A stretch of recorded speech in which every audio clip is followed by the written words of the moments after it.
everyone, and welcome to another episode of the Rouge Rugby podcast. My name is Dan Murphy, and with me always is Derek Brissett and Stu Hardy. Gentlemen, we have our returning guests tonight. We have Cole Keith of the Toronto Arrows joining us. Cole, we really appreciate taking the time, down south to get together with us again and talk a little rugby. Yeah, no, my pleasure. Pretty sure first time returning guest.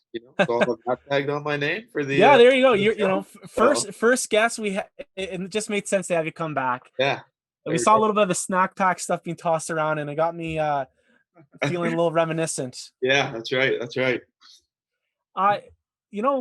right into it, Cole. Let's kind of talk about that game.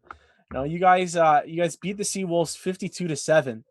The highest point differential in MLR history. Kind of just an all-around game for you guys. Give us kind of like you're now our Arrows analyst. Give us a kind of a recap of what you think went well in that game. Yeah, I think it was we've just like a mixture of probably us having our best performance as a team, and maybe them after a long, travel across the country, a bit of an early kickoff for them, and everything just kind of piling up probably made it so that it was the massive score differential that it was. But it definitely didn't feel like it was that big of a blowout, because there's still a quality side and put up a good battle for sure.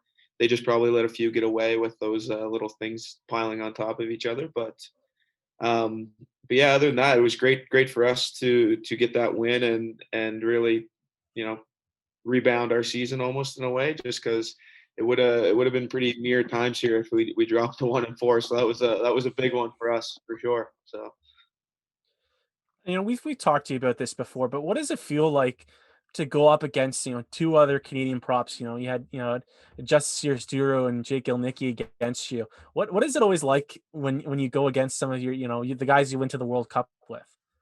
Yeah, you always relish those opportunities probably a little bit more. There's a little bit more kind of involved with it, because we all still we stay in touch for the most part. We don't text every day or message every day, but every few weeks or so often we're in touch, and me and DJ as well, we're pretty good buddies. But yeah, you definitely relish those opportunities to get a little extra jab in there, or something along the lines of that every time you get to square up with one of the guys that you have a history with or really well. So. Did you guys have like a little snack pack reunion after? Like, I know it was kind of early in the day in Georgia. You said it's the best spot to get snacks is in the United States. Did you have a little meetup after the game? No, they actually flew out that evening as well, so they weren't there that long. But me and DJ would never do that without Howie, and Matt Tierney. We roll as a pack. we ride together, so we wouldn't leave them out. We keep the snack pack stuff. The unison is one, us four. Speaking about being in the US, how is the team feeling now 5 weeks into the season? I know the news was that the Arrows would be staying in a hotel for the first 3 weeks. So has anything changed? Have you changed accommodation, or are you still in a hotel scenario?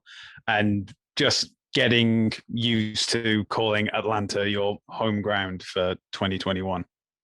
Nothing's changed. Still in a hotel, unfortunately. We did change though, so we're kind of in more of a like a longer term stay hotel. So basically, we just have suites now instead of standard rooms, which is nice. And there's they're slowly building a little bit of a kitchen upstairs for us, and we have a barbecue and a few things like that. So it's starting to be a little bit more normal, but it's definitely tough. Being away, living in a hotel, just that grind of coming back and not really like being home essentially. So it is tough being in a hotel, but we play a lot of cards. A lot of cards are being played right now. Fair amount of gambling happening. So we're finding ways to put it in, and we're in a pretty decent area, which is nice. There's lots to do around. I feel like I'm constantly seeing Colby Francis over by the Chattanooga River. Like, yeah, he's always posting stuff. The guy hangs out in the river all the time. Actually, a little story on that is he was in there the other day, a few weeks ago, actually, and A few of the boys have been hopping in, going for like kind of ice baths, I guess you could say. It's pretty cold. Anyway, and there's 3 or 4 of them hanging out there, and then there's some local just walked by and just kind of like was looking around, saying like, what are these guys doing in the water here? Anyway, so he walks by, and then he just kind of like looks at Colby in the water and then down, and then there's this massive snake that just like slithers right out, right into the water, and there's never been a guy get out of it probably quicker than him in that moment. I don't think he's been in it since. So that's probably why you haven't seen much the last 7 to 10 days, is because he probably had a little scare with it. So that's honestly one of the most terrifying things to me ever. I hate snakes so much. especially It's in like so gross. murky, muddy water, something like that, where you just wouldn't have any Ugh. idea. So yeah, Oh. I'll pass on going back into that.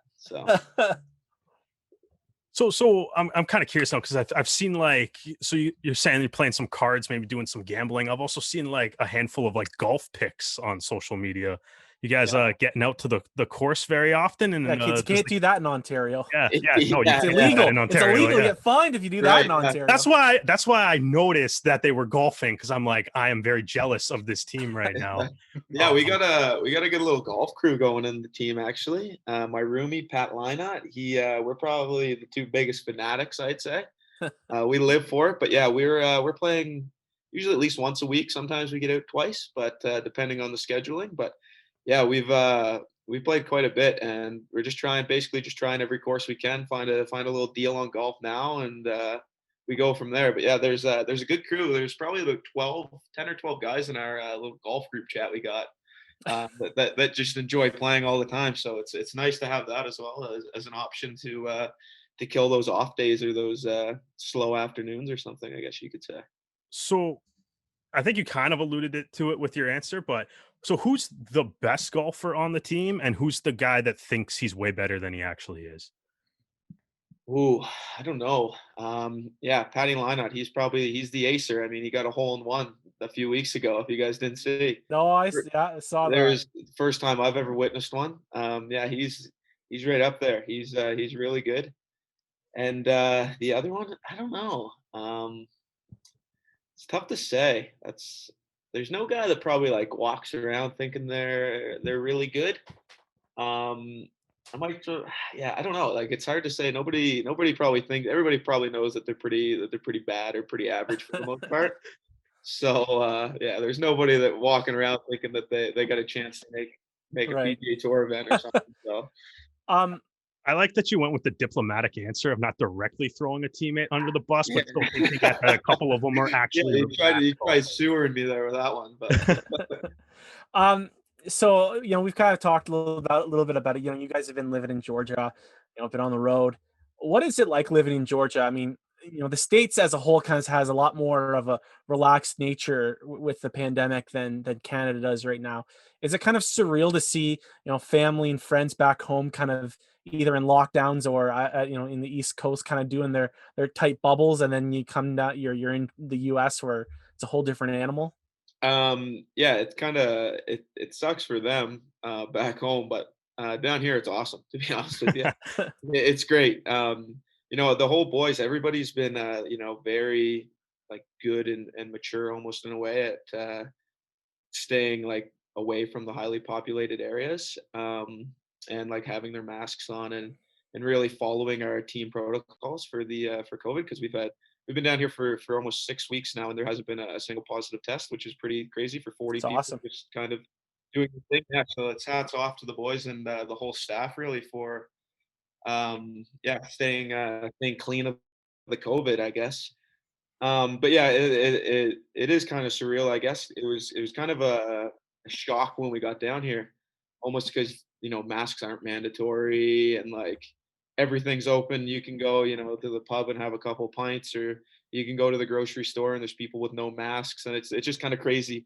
The first few weeks we were down here just to like see that, because we were just so accustomed to all the regulations and stipulations and stuff back home. But it is nice, it's nice being down here. The weather's great, and the lifestyle is pretty good, to be honest with you. So Kind of, we'll shift focus a little bit back to more of like the on-field stuff. For the last season and the season prior to, you were playing on the tight head side of the scrum.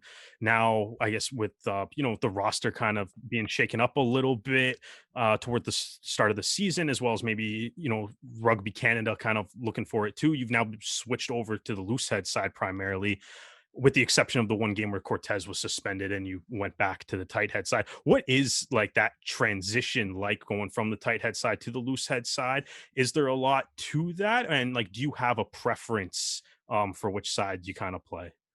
Yeah, it is a bit different. Mostly the only difference would be obviously in the scrum.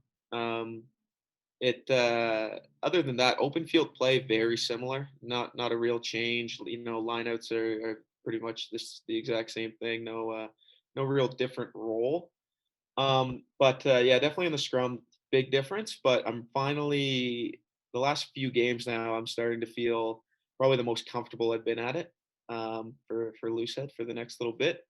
Um, and yeah, I mean, obviously, I'd say my preference is still probably tight head, just because I feel that last year and the years before is that I almost felt like going into every scrum that I could probably win a penalty or we could win a penalty at it, and I don't quite feel that yet, probably at loosehead, where I'm still figuring it out, figuring it out a little bit, and kind of learning my way as I go. But definitely starting to really, really like the change and starting to feel comfortable adjusting to it in the scrums and stuff from every week going forward. So. Have some of the new like Scrum Law variations been like a difficult adjustment or anything to you, or is it just kind of like it's just two resets? So I'm guessing it doesn't really change like technique and stuff a whole lot. But has that like changed like maybe like a little bit of like how you guys think about like I guess like tactics and stuff? Because I noticed like you've been going for like lineouts and stuff off penalties a lot more than say you did last year as well. Yeah, well, it kind of suited us as a team, to be honest, the team that had like a pretty dominant scrum. We ran a lot of set piece plays off scrums, and we kind of, that's kind of what we used as an attacking platform because we were so good at it. So it definitely, when the news came out, at the start of preseason, that's kind of what it was going to. Yeah, we kind of had to change, ways a little bit. It's not a huge difference. Just setting it off the lineout instead of the scrums, but it definitely hurt teams like us and favored teams that had weaker scrums, that they can only one penalty and then you can't call another one. When before you could grind teams down with 2 or 3 4 scrums in a row, maybe draw a card out of them, things like that. So it definitely wasn't like favored teams that didn't have as strong of a scrum as us and a few other teams in the league. But nothing too crazy with tactical wise or anything like that, I guess. So the last time we had you on the podcast, you were commenting on something Tendai the Beast Torreira was saying about refereeing in Major League Rugby. But in the most recent game, you've been refed by international ref trained by the RFU, JP Doyle. So what was it like to be refed by somebody of that caliber and with those one-liners in his repertoire as well? Yeah. I think Rhino Herbst needs to take like a vacation somewhere because he was just sunburned just by the lashing that he got. He can't go anywhere. He hasn't been dismissed. Yeah, no, obviously when you get a guy like JP coming to do your game, it's awesome because, I think everybody who watched it can just tell that he's on another level than most of the other refs in the league. He just, the way he controls it and the respect that, he's earned over his career, gives him the ability to, kind of hit you with those one-liners just because he's done it. He's been around the block, he can do that. And, the players realize that. And yeah, it's nice for the players because he's not quick with his whistle, and he kind of lets you play it and then let things develop instead of just kind of jumping to conclusion, which I think we get a lot of in this league with the refs. But yeah, he's earned the respect and he's earned the right to do that, and I love it. I like a little bit of banter out there on the field. I'm always kind of John at guys when I get the opportunity. So I'm all for the one-liners and everything like that. So I mean, he put me in my place there early on in the game. So yeah, I learned my lesson early, so I didn't get too bad of a lashing from him. We want to kind of take a look at like the league as a whole so far this year. We're basically at the point where we were in 2020 when things shut down 5 weeks in. What do you think the level of play has been like this season? I don't know how much of the other games you guys watch, but just in terms of some of the rugby that's being played right now in the States, how do you think things have been going? Yeah, I mean, I think it's pretty clear that the standard of rugby has gone up. I think it's gone through the roof actually this year, and I think just the parity in the league as well. You know, pretty much any team could potentially win on any day. Um, it's who's going to show up and play the best that day is probably going to walk away there with the win. So that's nice to see. When before, if you had an off day, you could probably, you know, you could sneak away with a win even if you didn't bring your best stuff. But now with the parity and all the all the teams getting better and stuff like that, it means that you got to come up, 100% ready to go that day, or you're not going to walk away with that win. And I think that could be. I'm not saying that we weren't 100% ready for our games, but I think we maybe just weren't ready for that at the start of the year. Do you think like there's anything, I guess for the first couple of games this season, it's like the fact that there was basically for most of the teams that there was no preseason and stuff. Does that also kind of like factor into maybe kind of, I guess, sort of like the chaotic start? Because I know it's been like a little bit of a running joke in a lot of like rugby, like the media circles that like nobody can predict games right now. And Yeah. like, I don't think I've seen a single like podcast or like TV or media member that's like above 500 with their picks right now. So it's been a little chaotic. Do you think there's like maybe a bit of like a mix of like the fact that the preseason was kind of weird? Like, do you feel like that's kind of factored into the way the season's Um, kind of started?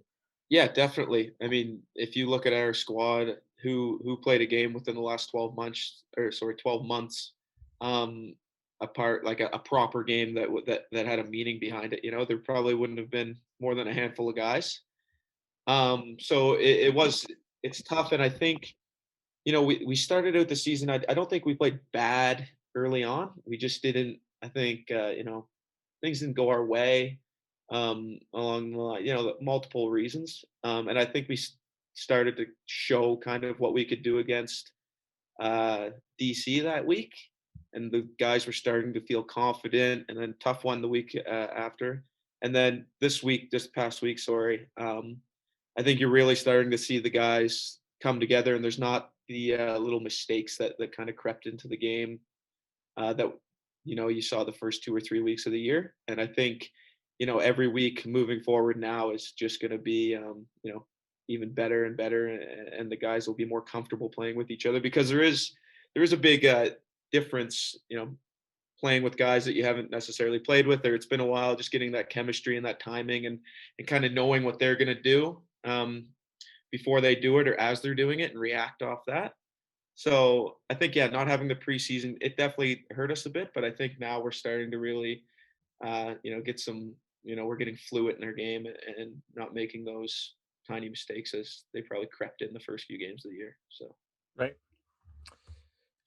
Looking at the across the league again, I want to ask you, which Canadian from another team has impressed you? Because again, the rosters have really kind of shone a lot of really strong in Canadian games. So who from another team has really impressed you? Um, yeah, I'm not sure. I haven't watched honestly a ton of the other games. Can't say DTH, obviously. No, yeah, that's tough. I don't know. I know Josh Larson. He's been playing really well for the Free Jacks. I know he's their skipper as well.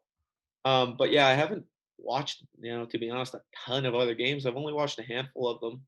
But I would probably say him from what I've seen so far. Yeah, he's looking good, and leading that side there. And I think that the Free Jacks could be a potential playoff contender. Rolling into the latter half of the season. So.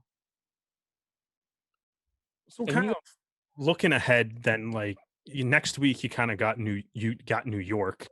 And realistically, even as weird as like, I guess the season has been, right? Like if you beat New York, you would be level with the team in first place right now. So it's kind of weird how the season's kind of shaken up, and even if there was a bit of a rough start, but it's like the team ultimately seems like you're in pretty good shape after the first 5 weeks still when you look at the standings. So going into next week, like what are you expecting out of New York? And what do you think like some of the keys would be to like for an Arrows victory next Sunday?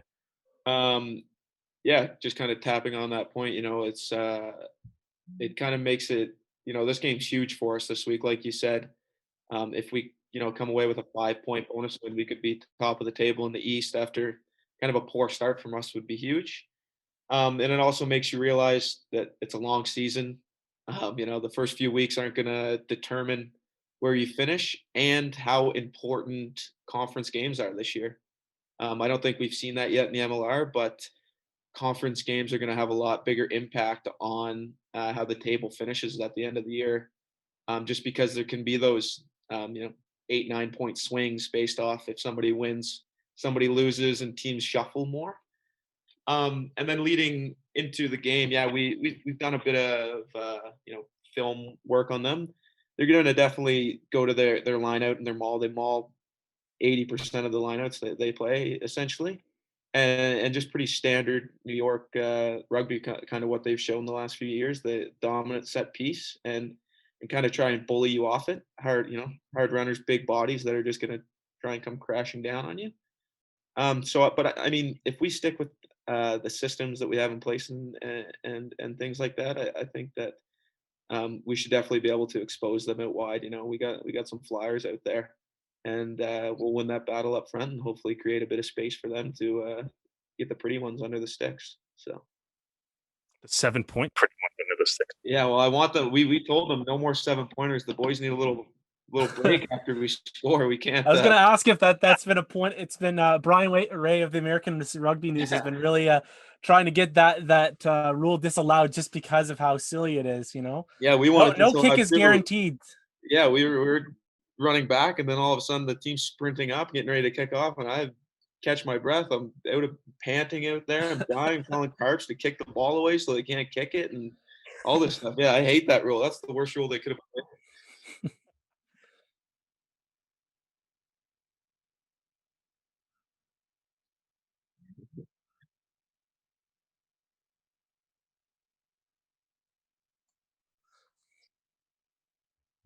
Yeah, it could be tactical too. Later in a game, maybe you could go straight under, but you take that time to kill a few minutes. But yeah, always grateful when one of those boys, dotted down outside the post to give the other guys a bit of a breath. I know you said you haven't watched a ton of games, but Joe Peterson did that exact thing for San Diego 2 weeks ago. Oh yeah, kind of did it to it was. I guess it didn't end up working because they ended up kind of losing, but it was definitely like I'm going to try to kill a little clock kind of score here. It could definitely be a tactical thing for sure. So. Now, I got one more question for you. Have you been influencing the decision to give Ross Brody time into watching Trailer Park Boys? Like, is that your East Coast influence trying to get him influenced in that? No, that was the Snake Man, Colby Francis. That was all his doing. That guy could be a bigger fan than me, and I love the Trailer Park Boys. But they spent a bit of time together up in Toronto, and I think he got him hooked on it. So I just saw that video today. Actually, it's gotten to the point. Like I remember Colby posting something about it, but it's gotten to a point now where the Arrows have to actually acknowledge it because it's gotten to that point. Yeah, it's crazy. I love how he watches it. I love that show. But I'd say if Ross was probably anybody, he'd probably be a Cyrus on the Trailer Park Boys. Just a little disturber that he was. I don't know if you remember him. He was in the first few seasons. So yeah, but I love how he loves to watch it. So awesome. Well, Cole, we really appreciate you taking the time and meeting with us. The next few weeks are going to be really exciting, especially with some of the teams you're playing. So we hope that you stay healthy and you enjoy your time and then you enjoy the rugby. Awesome. Yeah, thanks. I appreciate it, Dan. Well, gentlemen, we want to once again thank Cole for coming on the show. He has just had a good start to the season with so much turmoil in the front row. He's had a busy season. 26 carries for 94 meters, 40 tackles, 97 arrivals. And Derek, thank you for finding this stat for me because it is such a good one. He has been credited with 1 lineout steal. So if anyone can find out where he got that line out steal, I will be very happy, because that is such a like fun niche stat for Cole to hang on his wall. Good for him. Good for him. Yeah. All right. Well, he's been playing great to start the season. As he like that transition from loose head to tight heads, obviously, kind of different, but I think he's kind of handling it well, and kind of been a bit of a rock for the team too, as for sure. Front row is kind of, especially with with Quatrin being hurt a little bit, and the loose head position being totally up for grabs with Brower gone, Asiata gone. He really has done a good job of keeping shoring up the front row. Well, guys, let's quickly talk about this Arrows game, because we talked a little bit about it with Cole, but I want to kind of go through some of how you felt about that game, because boy, it was a game. Especially it's so funny because it's just this outlier. It just kind of stands out amongst the rest of the games, which were all the other games were great as well, but like all of them were within 5 or 10 points. This game was a blowout. So let's get into it. Kind of, if refresh your minds. The Arrows won 52-7. 7 different try scores: Colette, Lesage, Brody, Parfrey, McRogers, Higgins, and Cortez. Adams, perfect, 100% with his conversions, 1-for-1 with his penalty. Something about the Arrows and their kickers having great games, against the Seawolves in the last year or so. Mike Shepard for the Seawolves got on the board, and Sema made the kick. How did you feel about this game, guys? What worked well? I think is a great way to get started. Stu? I feel really good, because waking up for an early morning kickoff, not as early as on the West Coast, but still before midday. And then everything just seemed to click. I talked about last week about composure when you're under pressure needing to be a thing that they had to work on last week.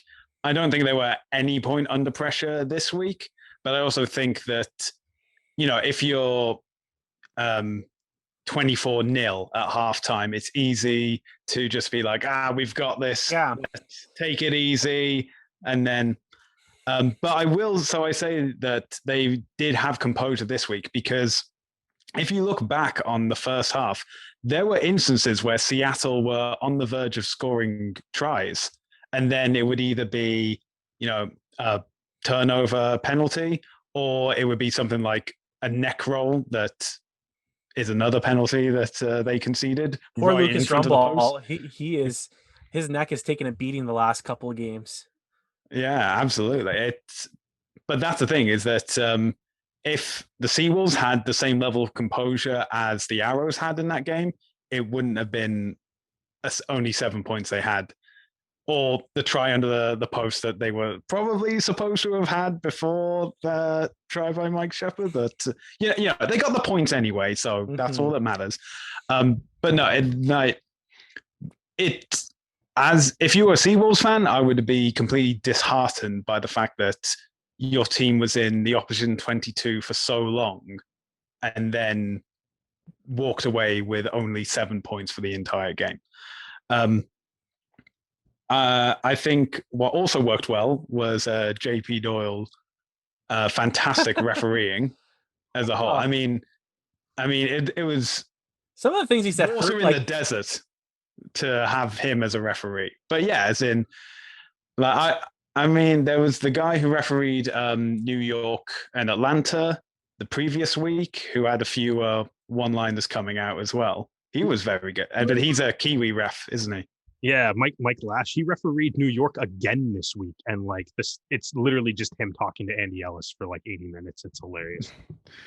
Yeah, like a buddy cop movie. Oh man, it's great. Because that's the thing. I think that because that's the thing.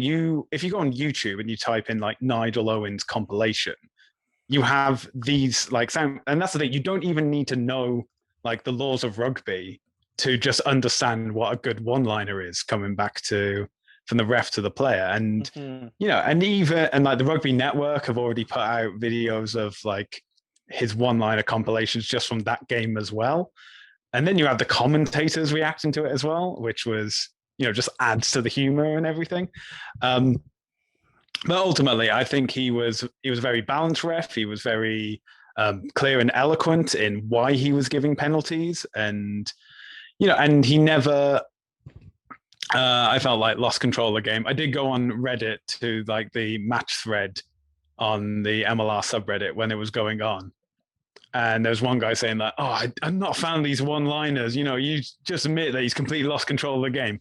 He did have Seawolves flair, though, so, taking that with a pinch of salt. But ultimately, yeah, the thing that worked well for the Arrows was they did maintain their composure. They didn't step off the gas when they got the bonus point or even when they were leading at half-time. And excellent communication, especially in the backs. I think there's already been like a video analysis of Lynot's try, I believe. Pardon? McRogers' try. McRogers' try. Sorry, names confusion. Didn't score a try. Too much credit for him. Either way, mistakes are made. We all make mistakes. It's okay. So, but yeah, they've done analysis of like the communication between Higgins and Tucolet. Tucolet, obviously, as well, getting his first try for the Arrows was fantastic. But yeah, everything. The attack clicked, the defense clicked. The obviously only like the only criticism you can say really is, they conceded 7 points, and and that's it. That's it. This was as flawless as a game that the opposition gave them. There was opportunities for this opposition to score, but the Arrows either they kept their composure or they forced an error on them. Yeah, attack was on form, defense was on form. I think that's a good point, Stu. I mean, you kind of said that the Seattle didn't have any pressure on the Arrows. I don't think that's necessarily true. I think that there were definitely stretches in the game where Seattle was playing in the Arrows side of the field for good stretches. Yeah, they just could not pull the trigger. They shot themselves in the foot, and I think it's not all doom and gloom for Seattle yet. It's they're 1-4, which is not a great start to the season. But other than the Seattle game, most of their games have been close. I mean, you can say that for everybody else in the league, but they just need to get their ducks in a row and have a little bit of consistency with maybe their fly half situation. Seema had a pretty good game, got crunched by Lesage. Yeah. Then got helped up politely. Rugby in a nutshell. Stu, who was your player of the match? It's pretty hard to argue when MLR itself awarded the player of the round to the doctor himself, Patrick Parfait. I mean, I think we were talking last week about, or when the squad came out, and that he was at inside center, and we were like, oh, that's a interesting choice for him to be in, because we've seen him be like full backer on the wing. He was fantastic. I think his role in the squad is utility back, so filling the position where needed. But absolutely phenomenal performance. Obviously, capped off by the 7-pointer try, which obviously 13 tackles. He had 72.5 meters kicked, 65.2 meters carried. Like he had a very well-rounded game. I think that's when you talk about Pat. That's how it's kind of described. He has it was just a well-rounded game. Yeah. He also had 14 tackles too. So it's exactly at 93%. So that's pretty good defensive outlook too. Yeah. So how can you argue with those numbers? Really, is it just a dynamite performance from him? Well, I mean, Lucas Rumball numbers could argue with anybody at that point, though.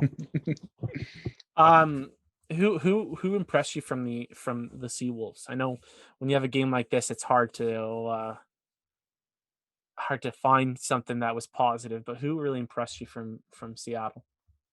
I'm gonna go with Ben Seema. I mean, he was doing all like the kicking duties, and when you only have a conversion as like the physical thing that you can say like, oh, this is what he kicked, then obviously that doesn't sound good. But obviously he was also doing like the kicks back down the field whenever there was a turnover. And, you know, and I think that's the thing that a lot of people miss when it comes to kicking is that, oh, it's just when you kick at post, that's all that matters. Like, no, you got to kick for territory. You got to kick for line out. You got to kick into empty space to gain net territory as well. And Ben Seamer was doing like a fantastic job of that. And obviously was able to take a massive hit from Ben Lesage and then be helped up by him, which, you know, I mean, if I got tackled by Ben Lesage, I wouldn't be getting up for like a week. No, I'd just be like, just bury me on the field. I'm done. It's over.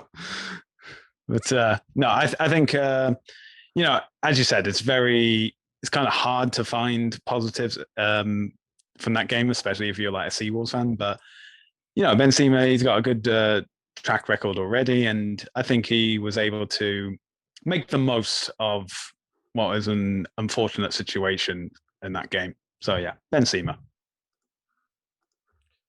Derek, how did you feel the game went? Let's kind of quickly wrap this up. How did you feel things went with? I think with the game? I agree with Cole Keith in the sense that it was their best game. JP Doyle again, I think like did kind of show that the you know, where he can elevate the standard of officiating in Major League Rugby too. That being said, he definitely owes Kieran Joyce a pint. I hope he gave that to him after the match because that was a try. So unfortunate for Seattle. The one thing with that though is like if that counts, they kind of avoid the mark of, you know, the largest margin of defeat in Major League Rugby history, if that try counts, because they only beat the previous record by 5. So so it's kind of, I mean, he might owe Kieran Joyce a pint for that, but I think like you kind of said, like refs, I don't think referees need to be funny. I don't think that should be a requirement, but considering you're mic'd up, it is a little bit of added entertainment value when it's another advertising piece, you know? Yeah, it's funny. I mean, I don't like by no means like do I think it should be like it's a requirement to be a ref. You can be obviously a great official and not be funny, but it does add a little bit. It's something that no other sport really has. You know what I mean? So like that also helps. Yeah, I think it's as Cole was talking about, it's like the level of respect you have for him, and he's been doing this for so long. Is that if it was like John Smith and this was his first MLR game, you'd be like, yeah, maybe pipe down. Let's test. But you know, JP Doyle obviously has international test experience behind him as well, and so yeah. So who's? Keep going. Sorry, Derek. Yeah, as for like the game itself, obviously, like you guys all touched on, it was the best all around complete game. Good defensively, good in attack, great in attack, probably the best the attack's ever looked. The line out much improved, 88% this week, which was better than Seattle's, which is you know, obviously key. Jack McRogers and Della Vega, that was a really nice connection that worked out well. For most of the game, they even like added a couple, you know, tries using the set piece off the line out.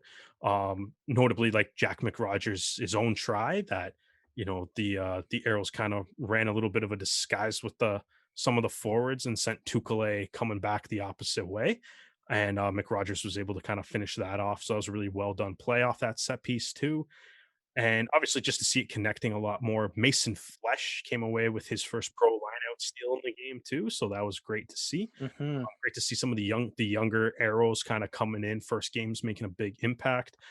Adrian Wadden he's been solid all year. He was good off the bench in this game as well. I thought like when you kind of look at it, there was a lot of like, I thought McRogers played really well. A big part of that, I think, was, you know, his ability he kind of locked down the line out. It was a lot cleaner. Wasn't perfect, but it's a significant improvement over the previous weeks.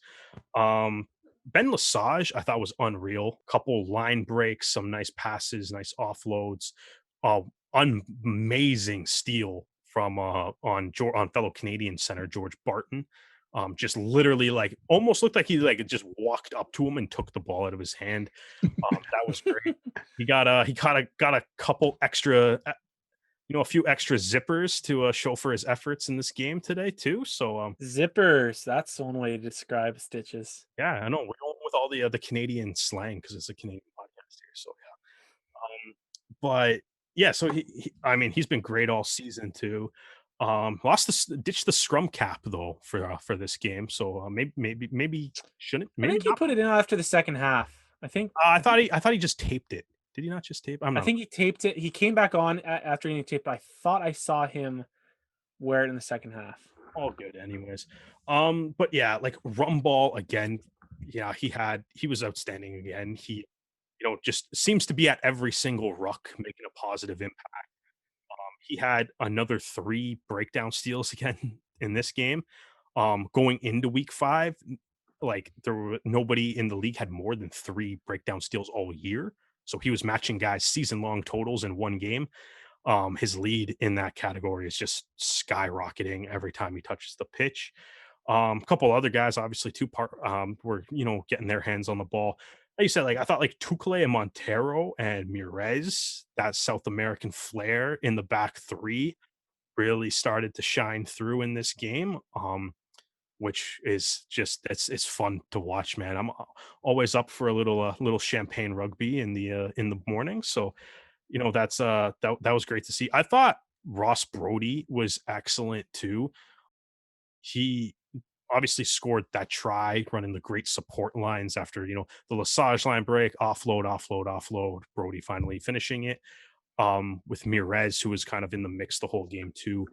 But I thought like Brody did a great job with like just maximize like the tactical box kicking, and his other tactical kicking I thought was excellent.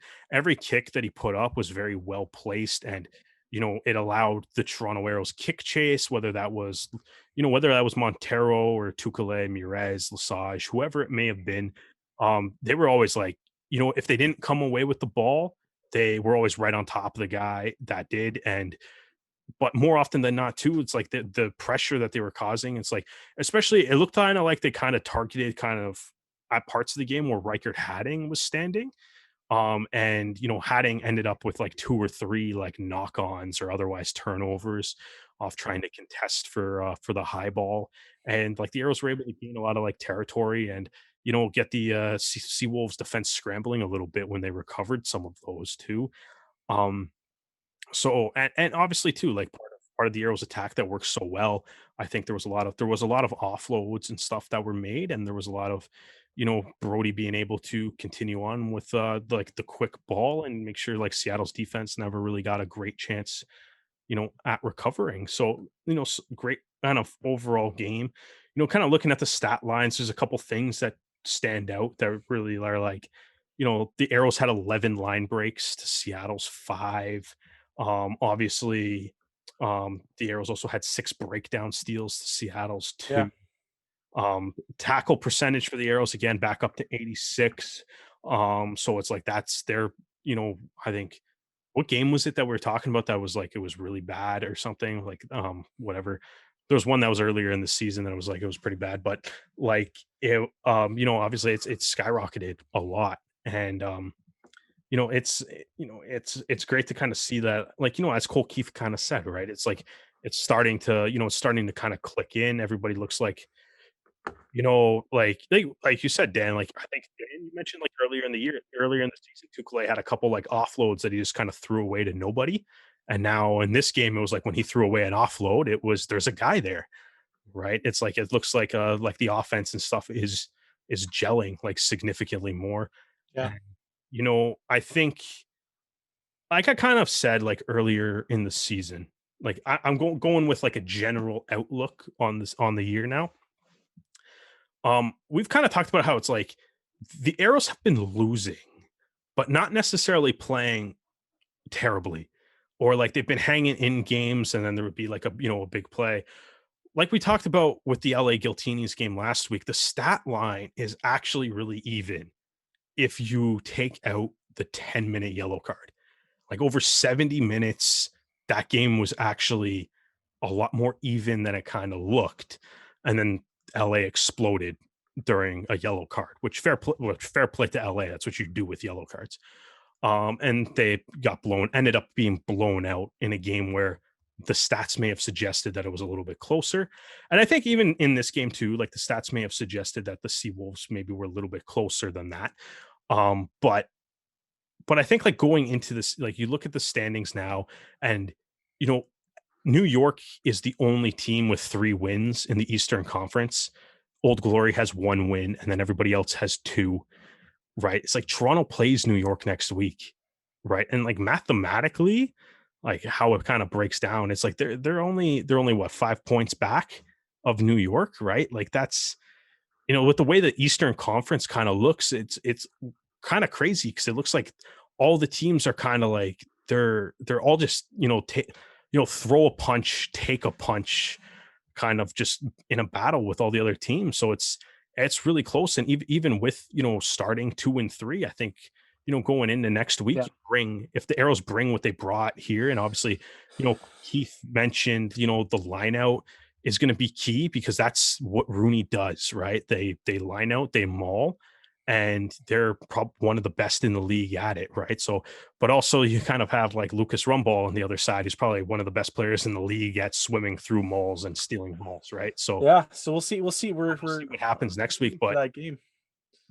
But yeah, I mean, I'm not like it was great to see, and hopefully it's a sign of things to come. And I mean, I think now that the league's kind of settling in, I think we'll get into the rest of the week here. But I think like the quality of play in week 5 significantly higher in my opinion than week 1. It looks like guys are kind of getting the I think the COVID legs are kind of gone, right? Like there's no everybody's now you're back, you're in the full swing of things, and I think teams are kind of start figuring it out. So with that being said, what other games you guys want to talk about? Yeah, I definitely really enjoyed that Arrows game. Yeah, I enjoy it when they win a lot more too. Yeah. You talked about Pat Parfrey. I also want to just say that I really liked Jack McRogers' game. Yeah, he was great. He played 80 minutes. I mean, we kind of talked. We weren't really sure how much time Quatron was really going to get, especially after coming off the field last week. So McRogers played well, got rewarded with the try. That guy just kind of has the nose to be in the right position. He's. I was going to say, like with McRogers, like he played 80 and stuff, but like, what do you guys think of like the lineup going into next week? Like, I mean, barring any like injuries that we don't know about, like as long as I think you start McRogers. I honestly think you do. I mean, he's up against Fawcett, who's the best. I would say the best hooker in an MLR. He's up there. So I Velenu on LA is probably Fawcett a run for his money there too. But. Yeah. So it's hard, I want to reward the kid who's has the hot hand. But at the same time, maybe make a short leash. Yeah, maybe. It all depends on how Quatron's feeling, right? Like if he feels good enough to come in early, if things aren't going well with the line out or the scrum. I think back to that Atlanta game from last year. You have him as an impact sub, comes on at halftime, and he really makes a nuisance of himself in the second half, and that could be the bit that pushes you over, and then reevaluate after. Yeah, I think I'd agree with that. I would keep him there unless like Quatron, like I have no idea, just kind of speculating and stuff. But yeah, he did come out injured. The Arrows only really have 2 hookers, so maybe there's like a reason that he was on the bench and stuff. But like, but I think across the board, though, I think like Mason Flesh looked really good in his first career MLR game. I think too, like Parfrey, like how do you put Dutois back in at center right now? He'd put in a player of the week performance, right? Like how that's that'd be a tough one. Like I'm not, and that's not like really tough. And that's not meant to be like any like disrespect or like a shot against Dutois the way he's been playing, but it's like I think I don't know. I'm just kind of like if you're technically below 500 on the year and you just put up a record-setting performance, I would lean toward keeping the lineup pretty much the same, barring like maybe swapping. Well, the thing to me is that Dutois wasn't even in the lineup. He wasn't even on the bench. No, yeah, I know. And then the guy that Like, replaced him played great. So yeah, Spencer Jones. Yeah, and you also have Spencer Jones on the too, yeah. But even I'm tempted to even be like Roland stays in ahead of Cortez too. Because no, I'm very happy with that situation. I think Roland, until he forces the coach's hands, I think he has that spot because he played so well, so well. it's fun to talk about like a really nice big win and stuff like that. But it's like I think that is one of those things though where it's like if the arrows are successful, I think is where the depth really kind of starts to show because you can when you can kind of mix around the lineup and it's like I think like the ability of that team to bring in like Mason Flesh and just be like you're starting and have him play as well as he did is that's amazing. And the fact that you can do that for every player, it's like maybe if you're not playing well, maybe like the axe can fall a little bit harder because like there's guys behind Chomping at the bit. that's like they're ready to go and can make an Sure. impact in the league, right? All right, guys. Well, let's talk about some of the games that happened this week. I want to talk about first the Austin versus Atlanta game. And I don't want to talk. I want to actually talk about the refereeing, which is interesting because we talked so much about Canadian Jakey Doyle. Yeah, Mo Chauntry, I think, had a really, really strong game. Kind of that game. There were a couple times where cooler heads needed to prevail, and I think Mo did a fantastic job. Really fun game to watch.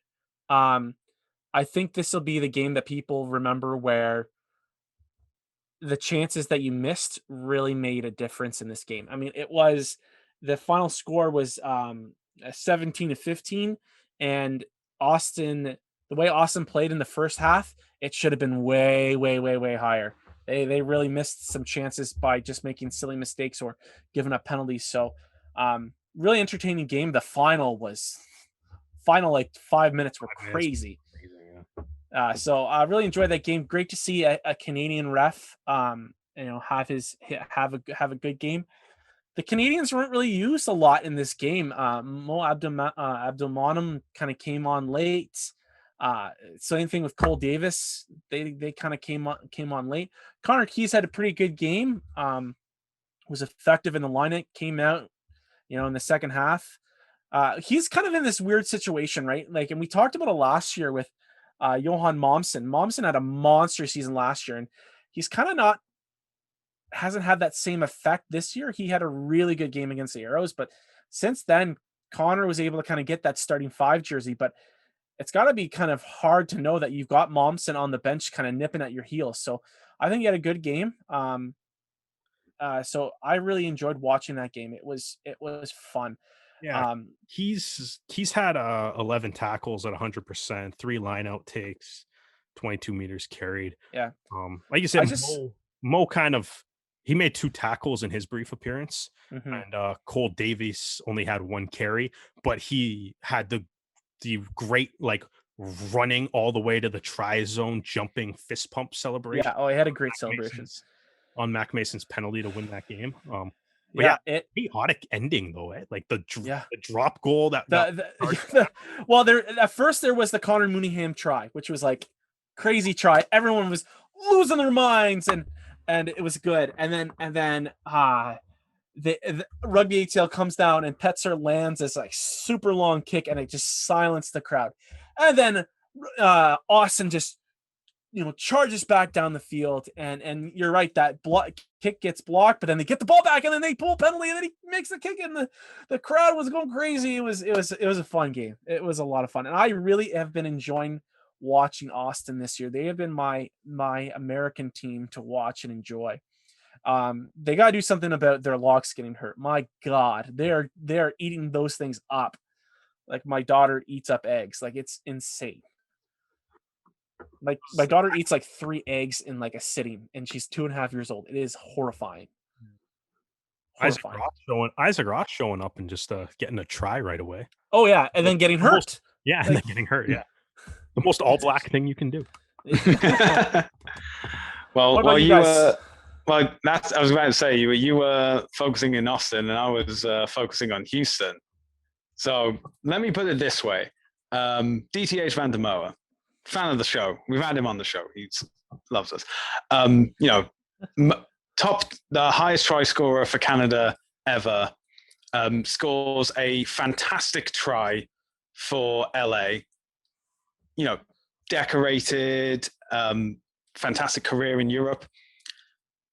And the highest he could be is the second best Canadian in this match. Because honestly, for me, having watched the game live and then gone back and watched it again, Robbie Povey was phenomenal. I mean, his first try, just had repellent on him because no one could get close enough to like grab him until it was too late. Second try immediately at the start of the second half to, get the momentum back onto Houston's side. I thought he had I've said it already, but a phenomenal performance. And, this is a guy who's played for Canada before, but he's played at fullback. And now, on the team which has Sam Windsor as well, I thought, Sam Windsor, he'll be, because he's normally the kicker, so he'll be going in at number 10 instead. No, just mixing it up and having Robbie as number 10 instead. I've also got to say, probably one of my favorite tries of the week was, I'm going to butcher this name, I apologize, Zach Pangilinan. His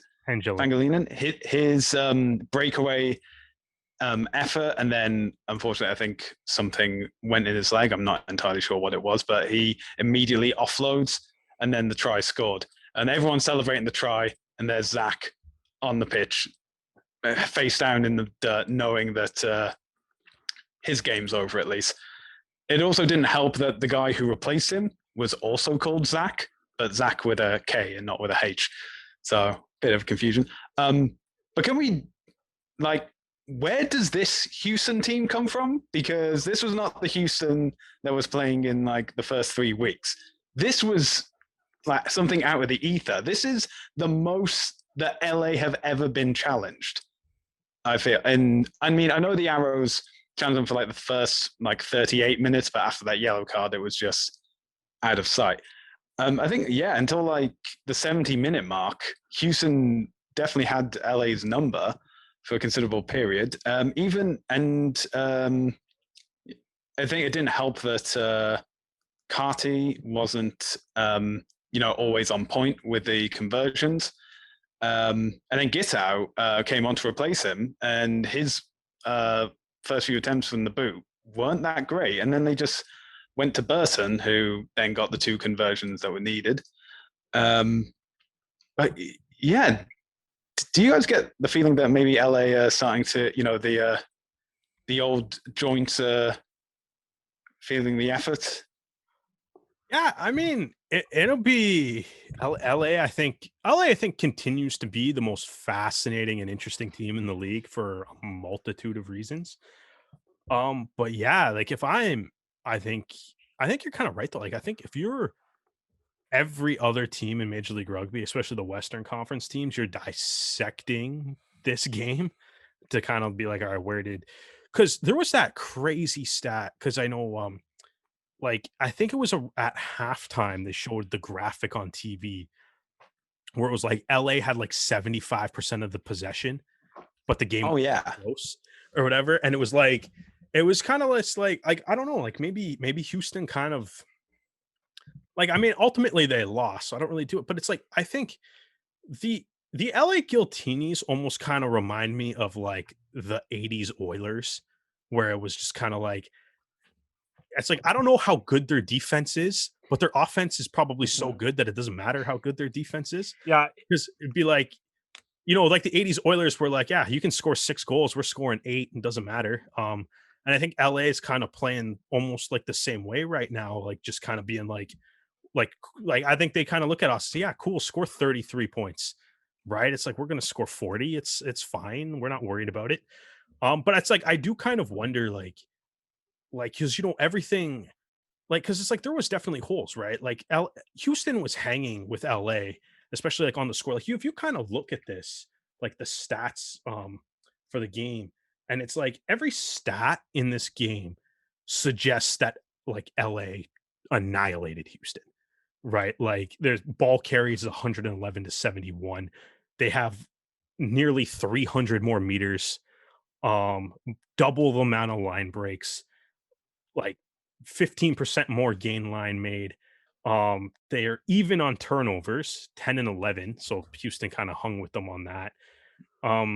Tackles and stuff. It's like it is relative, like penalties conceded was even. Like Houston had a better ruck.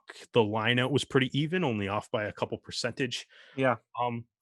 But it's like I wonder, like the LA offense is obviously the best in the league. That back line is just ruthless and lethal. But the defense, I feel like there's holes in it still. And I wonder if like the way you beat LA is like, I wonder, because it's like I'm very curious to see Austin play LA. Yeah, sorry, Derek. I think that there's one team in the West that can right now beat LA, and that's Austin. Yeah. Just how strong their defense is. And I think just the mobility and the size of their back line is going to be really interesting to see. And then like I can see a team like New York or Rugby ATL having a really a good chance of beating them. I don't think LA is like infallible. I just think like I mean, but that's it. Like I don't think anybody in the West can beat LA right now. I think is though like I wonder though, like what I'm curious about right now, and I mean like smarter rugby people than me will have to be the ones to figure it out. And I'm hoping those, and presumably those guys are coaches and stuff in Major League Rugby. But like I wonder if the way to like, you know, there's a lot of talk about like how do you stop LA's attack? And maybe what if the answer to that question is just you don't, but you do what Houston did and just attack back. It's like if you touch the ball, just like, yeah, sure, like started the game, just be like, all right, cool, we're playing LA. Just have your captain walk up to Dave Dennis when they're, you know, doing the coin toss or whatever, and just be like, hey, bud, man, race you to 50. Yeah. Like, let's like, who cares about defense? Let's go. It's like, well, that game had Povey, Hildenbrand, Albornoz, and then Liam Murray unfortunately was not used. But it was really cool to see DTH take the time to take a picture with some of the lads and post a photo about the academy, the Pacific Pride Academy, which is a really cool kind of acknowledgement of where MLR is right now with some of the growing Canadian stars and now having a legend in the league and where it's going. It was a cool little bit of kind of self-awareness for Rugby Canada. Albornoz was also fantastic in this game too. He had 12 tackles, which was second on the team, breakdown steal, 14 rucks, which was also second on the team, a couple clean outs and stuff. So it was I think that was his first like really like big MLR game. So it was good to see from him too. We're gonna quickly blow through the rest of the games, guys. Nola versus New England, another close game. Swamp rugby is what I described. Bayou rugby. Bayou rugby. I thought I would see Shrek kind of walking through the pitch. It was so swampy. Might as well, man. Josh Larson had a good game. You know, Cole kind of talked about it. He was on the flank this game wearing the 6 jersey. But I thought he had a good game. No Canadians for Nola, which was a little strange to see. Eric Howard pulled out at the last minute due to maybe he saw the pitch and said, I'm okay, guys. The knee, it hurts. So, you know, too bad. I don't want to say from a Ospreys fan point of view, this was Hanno Dirksen's first game for Nola, I believe, coming off the bench. How did he do? He did pretty well. I mean, I think it's like the best thing is that he was his first game for Nola was in the Mardi Gras kit. And now Nola just need to ensure that for them to win every other game going forward, that has to be their kit. But yeah, no, it was a pretty sweet kit combo. I love that New England jersey. So I do not envy the guy that had to clean New England's kit at the end. Oh, God. A white kit in that, dude. At least the Mardi Gras kit that's gonna hide dirt a little bit. You would probably get away with But man, you gotta if you gotta go play in the. I think those are the charity jerseys at the end of the season. You don't use those jerseys. Nice, again. Yeah. Those are the Bayou Rugby. Yeah, charity. The more mud, the more valuable. Exactly. Yeah, it's got to have a certain smell to it, and yeah, it'll be great. Yeah. That's why prop jerseys go for a lot more. I don't know. I think maybe to like clean it, you just have to do one of those like diving tries and then hit the puddle of water outside the try zone, and that washes all the mud off. And what's great is you don't even have to make sure you stay in touch when you do it. Yeah, it's fantastic. These are awesome, absolute animals. San Diego and Utah also clashed. I don't know about you guys. I didn't watch this game because it was on CBS Sports, and then I've been watching the Arrow game so much that I haven't had time to watch it again. Travis Larson was in the game, but unfortunately Michael Smith was not used by San Diego, and then Utah didn't use Fraser Hurst. So in terms of Canadians, it was a lighter game. The second time that with Basca in the lineup that Utah has elected to not use Hurst. They just rolled Basca the whole game. So interesting kind of situation for the young Canadian scrum half to kind of find himself in. It's like, hey, I kept you as a float of the scrum half position. Now you're not going to use me. What's the deal here, guys? So coach. You looked like you were going to bring in some thoughts on this game, Stu. I thought one thing that was very respectful is obviously Mikey Teo, former Legionnaire, now playing for the opposition, scored a try and then immediately ran back to his own half. You know, you don't want to be celebrating against like your old team, even though that it seems like all the other players were more than keen to celebrate. Also, Hagen Schultz had a fantastic game as well, you know, scoring 2 tries, especially I think it was the try at the end or the penultimate try for Utah that really helped them out because, you know, now they had able to get a losing bonus point but you know, San Diego, even though they said they were coming home, California, you know, halfway there. But you know, they ground they use is Dignity Health Sports Park, not the big stadium, but one of the grounds there. It looked pretty good, actually. You know, I was worried it was going to be, you know, eye-level camera like we had in Las Vegas, but glad it wasn't. I've snow globed that game out of my mind. I forgot about that. Speaking of new stadiums too, we got New York and DC kind of did battle. It was kind of like nice to see like the ball diamond behind the pitch. See, like, that's what I was wondering because I'm trying to think now of how wide like the rugby pitch is, and like because the other side of the pitch, like the side that was closest to the camera, you could see the warning track. And I'm like, what's a home run? Like a deep center home run here? Like, can you imagine they're playing a game? You see a ball come flying. I feel like they don't play at the same time. Dan. Yeah, I think that's. But if someone's messing around, like you know, practicing their swing, and you see a dinger comes by, the fly half goes to kick the ball for you know after a try and gets dinged. Yeah, yeah. Are the posts like in play? Do they leave the post in for the for baseball? Kind of like what Houston used to have back in the 90s, just random poles and hills and stuff on their pitch. It's just, you know, it's home field advantage. These are the questions that Derek asked. Exactly. This is why we're talking about the podcast because I want to know if anyone's ever hit a 600-foot home run over a football game at this baseball. Okay, to go back to the sport that was actually taking place on Sunday. There was a curling match. Yeah, I know, fantastic. Actually, no, really interesting thing. So Rachel Holman won a Grand Slam yesterday after giving birth to a child like less than a month ago. That's impressive. That's amazing. That is insane. You know what? That's absolute credit to her.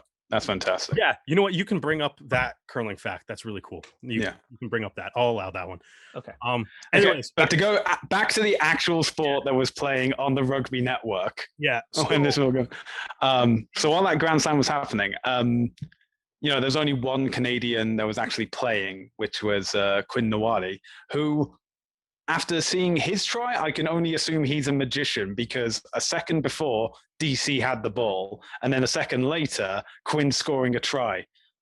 How does that work? There's basically New York turned the ball over really quick, and then the fifth. Troy Lockyer is considered the magician, so anything's now it makes sense. And by God, did he look good? Yeah, what do you do? What do you do with Foden? Their back. I mean, retire him. Their back line is really good, man. Yeah. Right, like, just across the board on it. Like their backline's great. They had they had Will Leonard and Fuatai and the centers. Then they had Nawadi, Miranda, and Lockyer in their back three with Andy Ellis and Dan Hollinshead, who's kind of looks like they're quickly becoming one of the premier 9-10s. Yeah, absolutely. Yeah, there's talk of like Hollinshead not being around next year because they think that he could get picked up somewhere. Yeah, I mean, yeah, good. So I mean, I wouldn't be too surprised by it. I mean, all black scrum half is kind of like, what I mean? Like sometimes I feel like Major League Rugby is like some like these big name guys kind of come in and maybe don't make like that impact that they kind of their name would suggest they're living up to. But it's like New York looks like they have an all black playing scrum half for them right now, and I think it really shows. Yeah, I feel bad for Connor McManus. His game IQ is so ridiculously high. And stuff that like even like the stuff that he kind of tries to do and like the way he talks to refs and stuff, you can tell it's like there's a method to the madness through everything. Yeah, Lockyer was amazing coming back. Just slicing through defenses. All right, picked up a try. Hollinshead had a try. Ellis had a try. All the big names had a try. Fawcett, obviously, the token Rooney lineout maul try. So, Errol's got to watch out for that next week. Quinn Nawadi, though, man, he's gotta say, I'm like, I mean, obviously we kind of talked about last week how deep Rooney is at center, and I mean Lockyer shifted around and stuff. That's adds to the mix too. But like, I'm starting to kind of like Nawadi on the wing, man. Like especially like when he gets the ball in hand, he's big, he's tough to bring down. He's taken advantage of the like he's finishing strong. Second try in 2 weeks here, but he's also like he's playing well on the defensive side of the ball too. He made 100% of his tackles in this game, sticking it out for like the full 80 minutes once again. I think it looks like New York really likes him there. So hopefully, like, let's get him playing time. Keep him there. I'm okay with it. The back line too. I know I kind of complained about it a couple weeks ago, but yeah, I agree with you there. Yeah, he's looking good, man. And it's like it just adds another weapon to the repertoire, really. Like if you can do both, you kind of wait. I mean, earlier in the pod we talked about Pat Parfrey, and a big plus on Pat Parfrey as a player is just ultimate versatility that he has, that he can play basically everywhere, right? So it's like you kind of add that to your repertoire. It works. I mean, it's working out really well for Rugby United New York here too. So hopefully like they're at the top of the league right now, right? So hopefully their success can kind of, with Nawadi on the wing, or maybe that back line will continue to click. It's kind of a scary back line. Yeah, let's not have them click next week. Yeah, let's not have them they can start clicking on week 7. Also, the jerseys that they wore, really, really nice. Yeah, I was actually jerseys or whatever. 5 weeks into the season, like on the kit reveal, I don't remember if I was like too high on them, but like now that I've seen them for 5 weeks, they're one of my favorite kits in the league. Like something I didn't realize is on the left sleeve is a map of the New York subway. Oh, that's cool too. Like, yeah, there's like both the blue and the orange kit too. I really like the orange one. I think they got 3. Yeah, it looks good. So it's really, really good. The new logo is 50 million times better than their old one. Yeah. All right, guys. Well, we got a little bit of news because we want to talk about. Did we miss a game? I feel like we missed a game. No, we didn't miss a game, did we? Nope. We got everything. No, we got everybody. We got it all. Flew that a little bit faster. We want to talk about the Saracens, but the women's Saracens, because Sophie de Good had probably one of the best tries in women's rugby this season, and also just had an amazing. We talked about her when we first started this podcast, when Aaron Castro came on and talked to Derek and I about what was it called? The Super Series. Yeah, I think that's what it was. Super Series, California in California, and de Goody had a great performance there. And one of the strange things is she's a back rower that kicks. It's amazing. And we hadn't seen it with the Saracens, but personally, she scored 18 points, scoring 2 tries.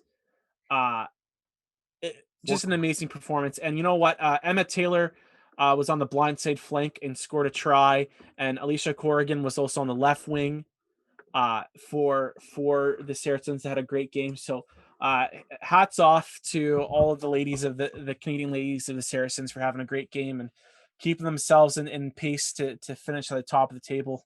It's great to see this. Unfortunately, with that World Cup being postponed another year, next season things are going to be up in the air, especially if the Premier 15 stay with that weird law that they're trying to introduce to restrict internationals. But I don't think that'll happen. Yeah, I hope it doesn't happen. I hope it doesn't happen. But anyways, cheers, ladies. Great game. All right, guys, let's finish off with our predictions. As it stands, Derek and I are tied with 13, 13, and 1. The toonie is 3-3. And then Stu, you are 8, 18, and 1. So technically, the toonie is currently beating Stu. Sure. We'll winning percentage. The toonie. The toonie is beating Stu. Actually, the toonie would technically be beating all of us. All of us. He's 500. We are not. Yeah, we're not 500. We're 13 and 13. We're almost 500. All right. First game, guys. Does anyone have a coin ready? Because I do not have a coin. Stu has the toonie. Stu's got the toonie. The official Rouge Rugby toonie. All right. Atlanta is it the versus same toonie as last week, Stu? Yes, it is. Because he can't go anywhere to spend it. No. You cannot spend that toonie until at the very least the season is over. Unless whoever wins the pool wins that toonie. And if it's the toonie, I don't know, wins us. The toonie will get framed. Yeah. Toonie will get framed. Yeah. Okay. Atlanta versus Nola. Derek, who are you picking? Oh man, big rivalry game here. Yeah, I guess Atlanta, a little bit of a skid. I see that Dan is typing Nola, so you know what, Atlanta. Okay. It's a strategy that's working well for me so far. Stu, who are you picking? I picked Nola. I'm in shock because obviously, and this is at the gold mine, isn't it? Or is it in Atlanta? Okay.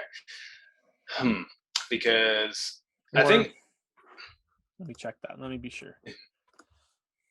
I think when I typed it out, it was European style, so the first team named is the home team. So it's in Atlanta. So it's in Atlanta. So I think, well, from what I've seen this home team week, lose a game in Atlanta, I think. So Atlanta have already lost at home, and they've lost their most recent game. So I think they're going to be, glad to not be traveling for this game. So I will go with Atlanta. All right, now let's hear from the toonie. Yeah, I'm going with Nola.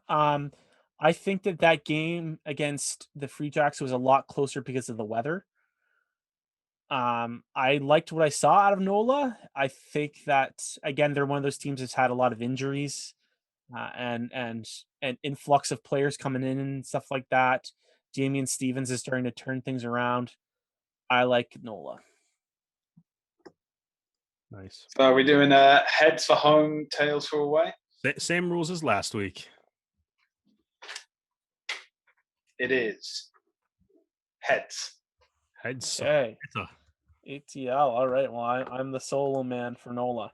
All right. LA versus San Diego. Who's brave enough to pick San Diego? Well, this is the thing. It almost made me look really smart.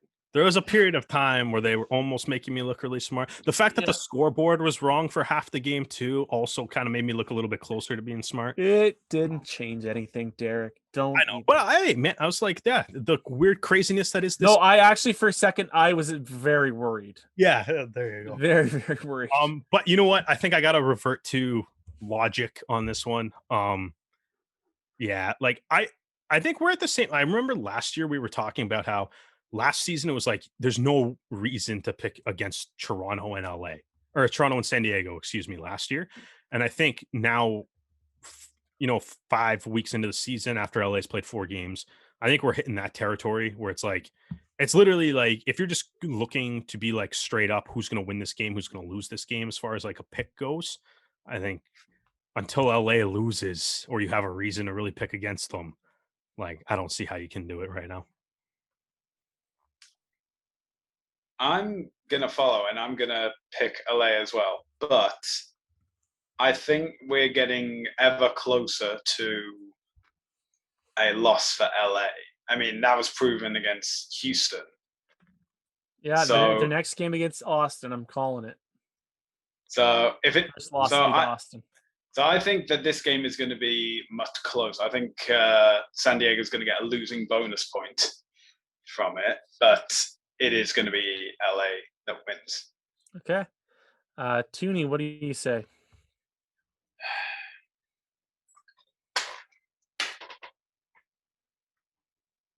San Diego. It's tails. Oh, God. If the Toonie's right, God damn it. Hey, man. If this comes up on the press, like unofficial press picks for we're beaten by a coin. Oh. I'm not going to be surprised, man, if the Toonie comes out. We clearly do have no idea what we're talking about on the show. So, yeah. Derek, Utah versus Houston. Oh, excuse me. You know what? Kind of weird. I think like last couple of games, I mean, with some losses, I mean, they've been tight. You know, Utah kind of maybe on a little bit of a slide right now after they're kind of doing like the reverse of some of these teams. They started out hot and now we're kind of look like same thing with Rugby ATL. Yeah, they started out hot, look like they're kind of tampering off a little bit. Houston might have a little something to prove after they they had a win and then kind of ran LA close. I mean, ultimately they're 2-3 right now, which isn't really that bad. I'm going to Houston's defense kind of concerns me a little bit. So I'm still going to pick them anyways because why not? I'm also going with Houston. I knew in my gut I should have picked Utah. Yeah, you know what? I think that when I look at the two games both these teams played, I think Houston's going to be leaving their loss a lot happier than Utah will be leaving theirs. Yeah, because it has been for like the last few games. Utah have been able to claw themselves back to a losing bonus point. But so it's a question of will Houston's defense be weak enough that they will be scoring the try bonus point instead of getting the full 5? I'll be contrarian, then I'll go for Utah. You know what? I was going to say, actually, like one of us better pick Utah because this would make absolutely no sense to have all three of us pick Houston. All right. Ready for Toonie? Go, Toonie, go. You should pick Utah, too. Picks Utah. It is heads. See, it's so weird because I feel like I'm sitting here even thinking about this pick, and I'm like, I don't know how much faith I have in Houston's D. Do you want to change it? No, because I already said it. I can't go back on it. I'm just pointing out that I absolutely go back on it. It's so arbitrary. You can. It's fine. I'm not going to judge you. Houston's kit's cooler. I'll stick with them. Why not? All right, New England versus DC. This is a really interesting one. Let the Toonie pick first. I want to hear what the Toonie says. Yeah, what does the Toonie say? I'll tell you guys. I'm going to go with New England. The Toonie also goes for New England. Hey, Toonie! You know what? I don't trust this Toonie. I'm going to go for DC. Okay. That's fair. Yeah. It's Also, how do we feel about a Sunday game? Quickly, how do you guys feel about the Arrows playing on a Sunday? That's fine. On the Sabbath? How dareth thee? That is the Lord's day of rest, damn it. I don't know. I don't mind it. It's another day. Yeah, there's games on like Wednesdays and stuff later in the year too, or like Monday, Tuesday. There's a couple random Wednesday, Thursday, and Friday. I think are the only. Yeah, there's some random like midweek games or something later. So I mean, it's not that weird. I mean, the Arrows played all their home games in 2019 on Sunday. It's not that weird. It feels more normal that they're playing on Sunday, to be honest. Sure, that's fair. Stu, who are you picking? New England or DC? I think New England are on the ascendancy, and obviously being back home is going to be a boost. So I will also say New England. Okay. Toronto versus New York. Toronto. Let's see if the toonie is going to be traitor again. I know that's not a very Canadian team. Really. They are also going with Toronto. Tails. Good. Good. Austin versus Seattle. Can Austin go 4 wins in a row? As much as this kind of pains me, for the same reason that I picked LA, like Seattle, I think as weird and as sad as it is, as they are the defending 2-time and only champions, I think we're now at the point where Seattle's got to show you something in order to pick them. So I think you got to start locking in like LA wins every game and then just pick whoever Seattle's playing. So it's and like no one's really been able to score against Austin since like their first game too. Like they've had some low point totals. So it's gonna be tough. I think it's gonna be tough for them to crack. So got to go Austin. Yeah, I mean, attack sells tickets, but defense wins games. And as we've all said, that Austin has like the best defense in the league so far. So yeah, and you know, this Seattle isn't the Seattle of 2018 or 2019. It is closer to 2020. In fact, they're following the exact same pattern. They lose their first 3 games, win their 4th, and then lose the 5th. Obviously, this will be round 6, so we're completely into the unknown. But I don't think it's good news for Seattle. And yeah, I'm gonna have to say Austin. You know what, guys? Do it. Seattle's always a slow starter. You look at all their previous seasons, and they started off slow. And I think that they're really going to recollect themselves after this embarrassment of a loss and say we need to kick it up a notch. And I think they might catch Austin by surprise. You know what? Just for the hell of it, I'm gonna say Seattle. I'll say Seattle.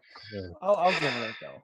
I honestly, here's the thing: is I got a little bit of a lead over Stu, so I'm. Okay. And then the ego came in and just cannot be the same anymore. You know what? I'll take this little loss. Like I honestly think, like, kind of looking at this, like I don't know, we got to come up with like a prize for us or something. Like whoever. I have an idea. If you guys are entertained, is that whoever has the worst record has to make a donation to either the Arrow's choice of breast cancer charity, Sick Kids, or Terry Fox Foundation. But you want the Arrows to pick what we do? Is that what? Well, as in we can pick, because I know that the Arrows do like their breast cancer game. Oh yeah. I don't know what the specific charity they donate money to is. Oh, so. We can sort out charity. I like that. I like that idea. We can sort out which actual charity.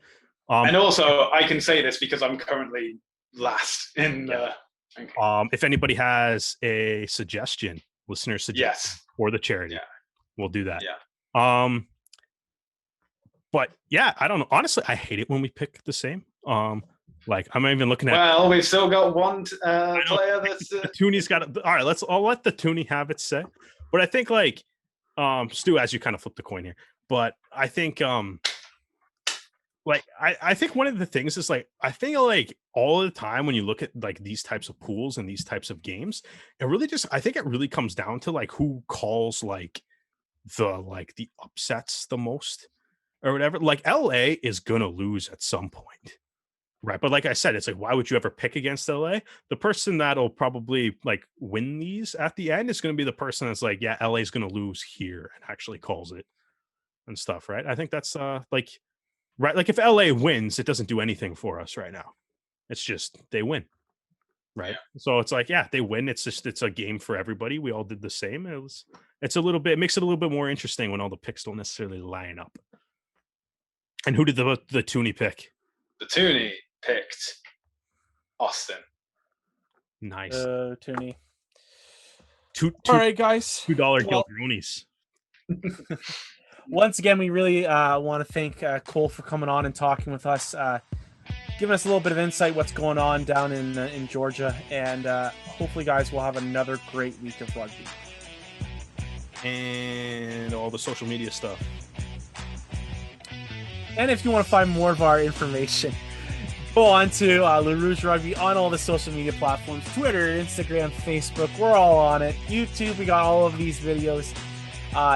Find us on all podcast platforms. Give us a review as well. Let us know what you want to see more of, what you've enjoyed, what you didn't like, everything. We want to know how you guys have been feeling about us.